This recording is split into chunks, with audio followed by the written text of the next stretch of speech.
Hey, Ryan Reynolds here for Mint Mobile. You know, one of the perks about having 4 kids that you know about is actually getting a direct line to the big man up north. And this year, he wants you to know the best gift that you can give someone is the gift of Mint Mobile's unlimited wireless for $15 a month. Now, you don't even need to wrap it. Give it a try at mintmobile.com/switch. Upfront payment of $45 for 3-month plan equivalent to $15 per month required. New customer offer for first 3 months only. Speed slow after 35 gigabytes if network's busy. Taxes and fees extra. See mintmobile.com. You know Hannah and I love a good bed rotting session, reality TV, snacks nearby, and now I've leveled up with my self-care game with this Shark Beauty Cryo Glow, the #1 skincare facial device in the U.S. Wait, I'm obsessed with it. I've had it for a while, actually, and it's the only mask that combines high-energy LEDs, infrared, and under-eye cooling. I really need this because nothing wakes me up in the morning. You could do 4 treatments in one. Better aging, skin clearing, skin sustain, and my favorite, the under-eye revive with Insta-Chill Cold Tech. You put it on and it just feels so good under your eyes. Like, I actually feel like I got 8 hours of sleep. It's truly like a luxury spa moment while you're literally horizontal.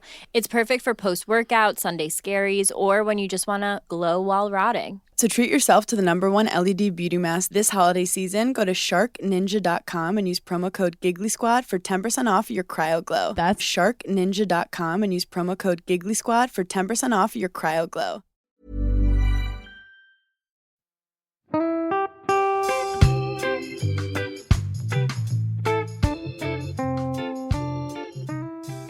I wanted to talk about all these past fuck-ups because I think our brutally honest stories can help people feel less alone and feel less shame. Because shame is what keeps us drinking. Oh, and I also want to find that guy that gave me chlamydia in 1997, Lucy. Did that really happen? Let's move on to the next part. Do you think he might be listening? Let's move on to the next part of the podcast. If you're listening, Steve. So you knew his name. Well done. Of course I didn't know his name. Anyway, Vic's email address is vic@drunkmummiesobermummy.com. Yeah. But look, we are going to start our discussion today with a fact because Vic's done some research around why alcohol makes us feel invincible, because after all, it's that invincibility that gets us doing all these ridiculous things. So tell us your fact. Well, fact is, Lucy, it's all to do with GABA. GABA is a major neurotransmitter in the brain which controls much of the anxiety we feel. When our brain cells get overly excited, GABA is released into the brain to calm these cells down. When alcohol binds with these certain GABA receptors, it affects the transmission from our brains. In other words, something that makes us nervous in a normal situation can be altered with alcohol, thus giving us a sense of relaxation and a false mindset of security.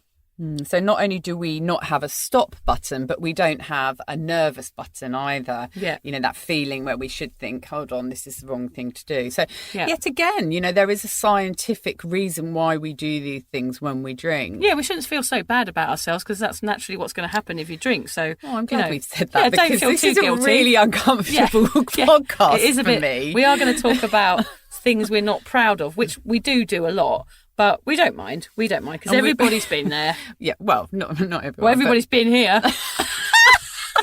We are talking about promiscuity, of course.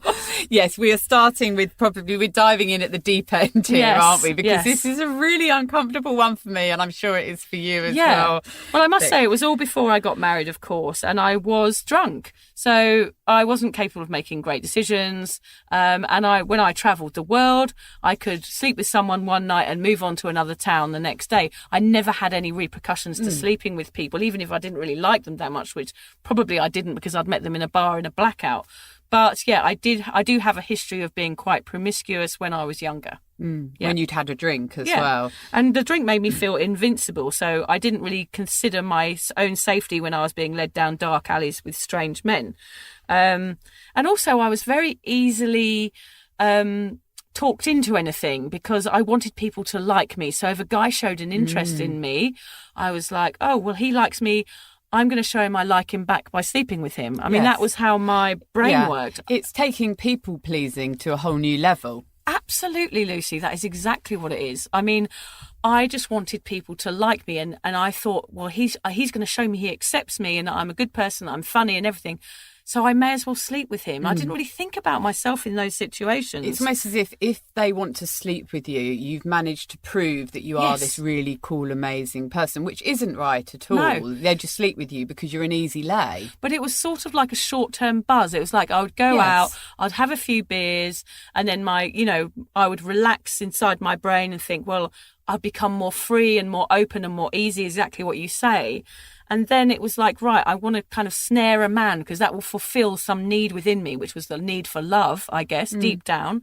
And I think I always thought that those situations would lead to something. That was always my hope. I mean, women, we're very, sensitive. And I think deep down, sleeping around, it might seem quite brash and laddetty and all of these horrible things. But I think deep down, I felt like I was going to get a boyfriend out of it. And you were looking for love as well. I was looking for love, exactly. So it's sad, really. It is, yeah. I used to lie in bed the next day afterwards, with the sheets up to my chin, feeling very sad for myself because they'd gone off with a... I was going to say, was he still in the bed at that stage? Normally, he'd done a runner by then. Yes. Yeah, unfortunately. The quick story I want to tell about my promiscuity before I let Lucy tell me her awful ones was a perfect example of myself putting myself at risk. Was accepting a drink from a dodgy guy that I'd never met before on a beach in Byron Bay in I think it was the millennium year. And I remember thinking as I took the glass from him that I shouldn't have drunk it because I didn't know him and I just felt that he was dodgy. The reason I thought he was dodgy was because he had a tattoo of a cross on his forehead. So, yeah, you had a little feeling he might have been dodgy. I don't know. I just thought, oh, wow, cool, he's got a cross on his forehead. And as you drank more, you just thought it was the coolest thing in the world. Well, no, I don't remember anything after that glass because I think it was Rohypnol in there. Yes, so that's not funny. No, it wasn't funny. So this is like my worst risk I've ever put myself at. So I knew in the moment that I took the drink that I felt in danger, but I took the drink anyway. And the next thing, I don't remember anything, and I woke up the next day. But I had to say to my friends what on earth happened.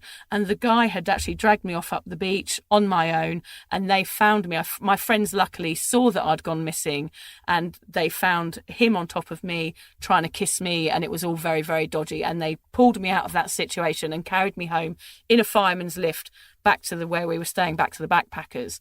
So luckily my friends stepped in. But if that situation had gone any further, I literally have no memory of it whatsoever. So there's a perfect example of me just going into a situation, being brash and being, I'm going to be the life and soul of the party and taking drinks from anybody.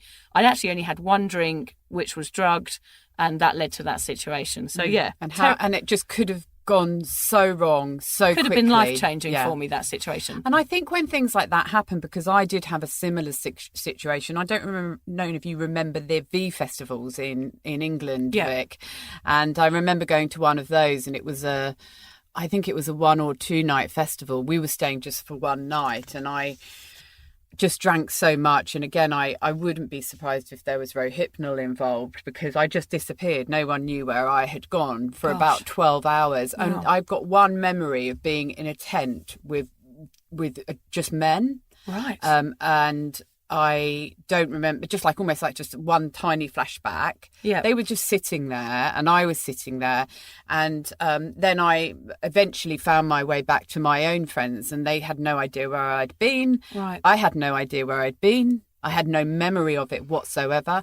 Now, the horrificness of that is just huge. And how I dealt with it is just by putting it out of my mind. What do you do? You dwell on that. It just kill you because you actually don't know what happened. Yes, you probably end up even drinking more because you just feel such shame and you shouldn't feel shame in those situations because that it probably was drugs involved and it really isn't your fault. But it's the not knowing, isn't it? The whole not knowing of those blackouts and those situations like that. I mean, a lot of people have experienced things like that, more people than you could ever imagine. It's just the two of us sat in here. Yes. We have stories about these things that happen in our lives and we are putting ourselves hugely at risk and things can happen. People take advantage of those situations. It's never our fault We are the victims in these situations. But, if I hadn't been drinking, I don't believe those things would have happened to me. No, that's right. And I think that when they do happen, we bury them so deep inside us because we're so ashamed of them.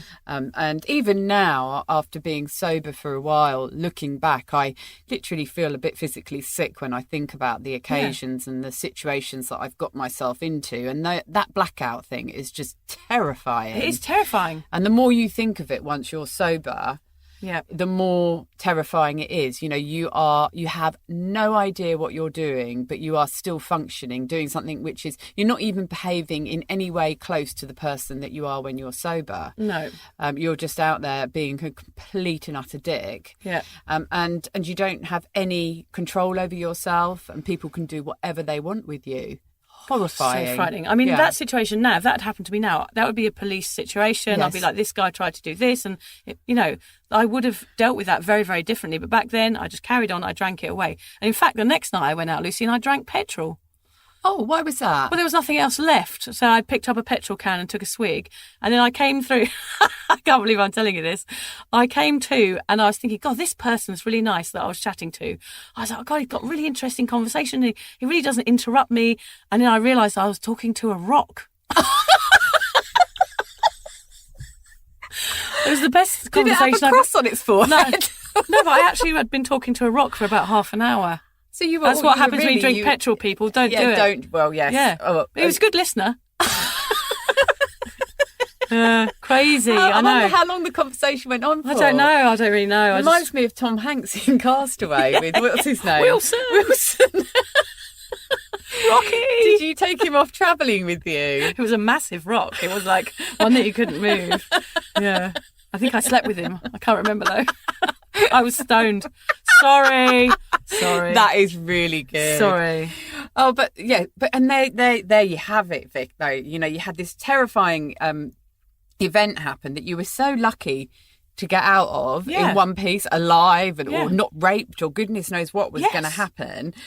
But instead of facing facts and thinking, right, I need to sort myself out, I shouldn't be getting that drunk, I'm putting myself in dangerous situations. Yeah, never consider stopping drinking. No, never, ever even crossed my mind in that moment to go, maybe I shouldn't have done this, maybe I shouldn't have done that. I mean, I was 23 years old. I just wasn't, that was not on my radar at all. No, instead you go on and you drink some petrol and talk to a rock, instead of sorting yourself out. You're probably so deeply ashamed and worried. You don't want to face what's happened, and alcohol numbs out everything. Yeah. So you're really on this downhill spiral when you start sleeping around and getting yourself into this situation because you start to hate yourself more and more, and so you do it more and more. That is so true. It's that I've written about that in my book. I have a whole chapter on that. It's called International Sex, which is when I realise now that I was repeating the same patterns, and the patterns were making me feel worse about myself. Why do I do this? Why do they leave? Why can't I get a boyfriend? So therefore my behaviour got worse because I didn't care about myself.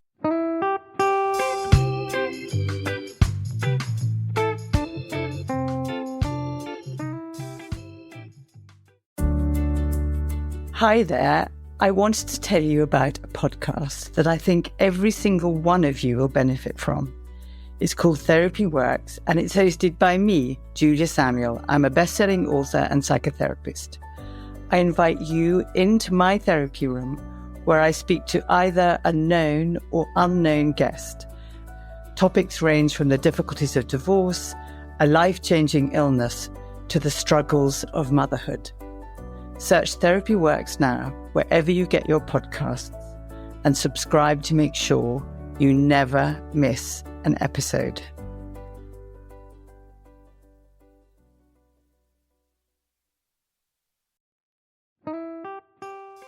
Vic, so do you fancy coming on a sober holiday? Don't worry, we're not talking about some corporate wellness retreat with cucumber water and enforced eye contact. No, this is a sober awkward retreat. 8 days of sun, sweat, laughter, and absolutely no hangovers. Yep, it's all happening in Thailand next October. Picture this: yoga at sunrise, writing workshops, ice baths, Thai boxing, and lots of awkward sober dancing under the stars. It's a proper holiday with proper weirdos. Our kind of people. Yeah. You'll meet legends who've also given the booze a boot and want to have fun without feeling like a social reject. Come solo or grab a mate. Bring your awkward, bring your sun cream. No pressure, no judgment, just a big, warm, sober hug in paradise.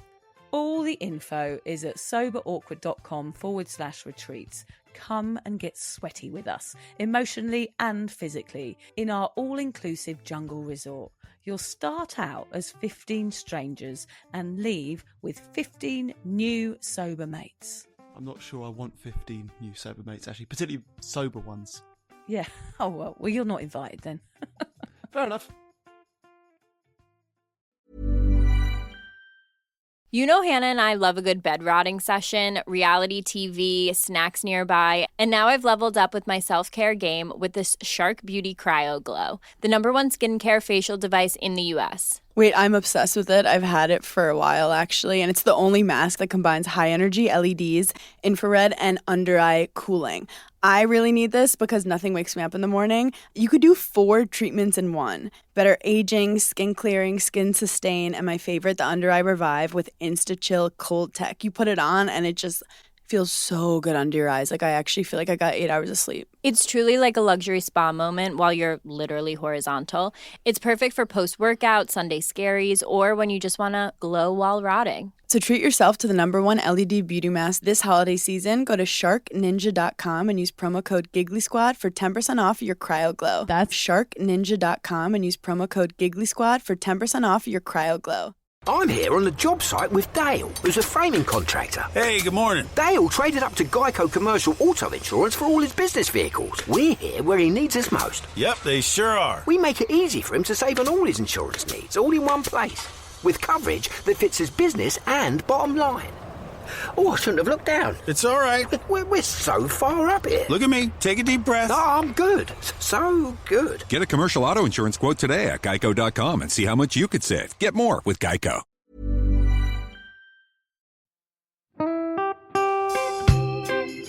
So, as you probably know, my comedy memoir, 1,000 Wasted Sundays, is officially out. All my magnificent fuck-uppery in one awkward hit.